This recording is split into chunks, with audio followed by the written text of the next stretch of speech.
In the quiet darkness of rural Minnesota, a young man vanishes during a phone call with his parents. His last words? "Oh shit." Since that night in 2008, Brandon Swanson has never been seen again. This is one of America's most chilling and heartbreaking missing person cases.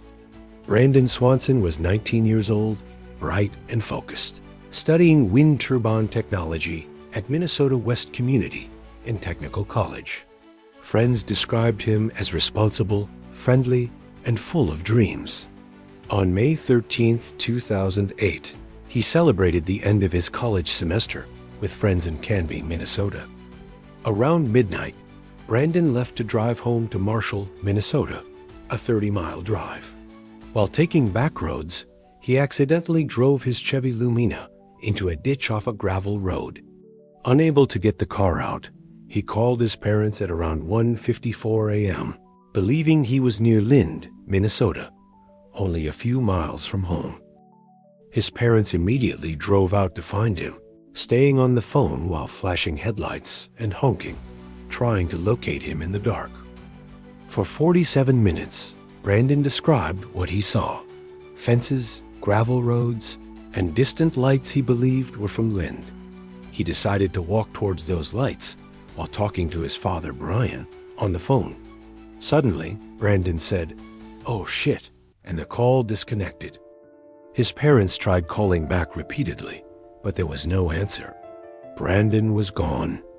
Next morning, Brandon's car was found abandoned in a ditch near Taunton, Minnesota, nearly 25 miles from where he thought he was.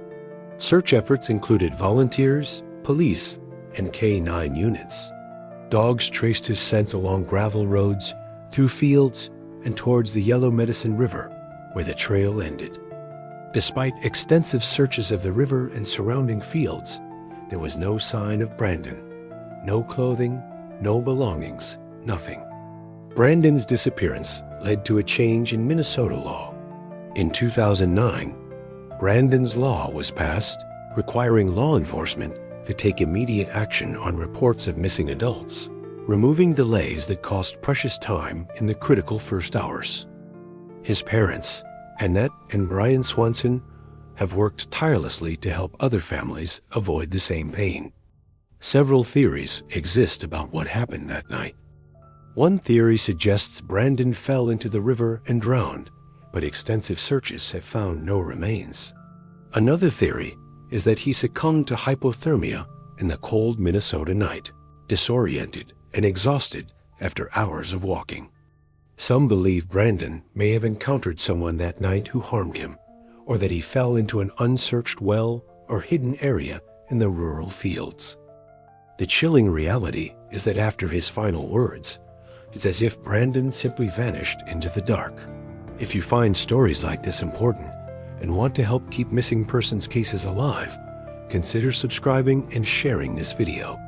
It helps more people know Brandon's story. Behind every missing persons case is a family waiting for answers. Brandon's parents continue to search for him, hoping for closure even 17 years later. These stories matter, not only to bring justice, but to remind us how quickly a life can change. Keeping these stories alive can help bring home those who are missing. If you have any information about Brandon Swanson's disappearance, please contact the Lincoln County Sheriff's Office.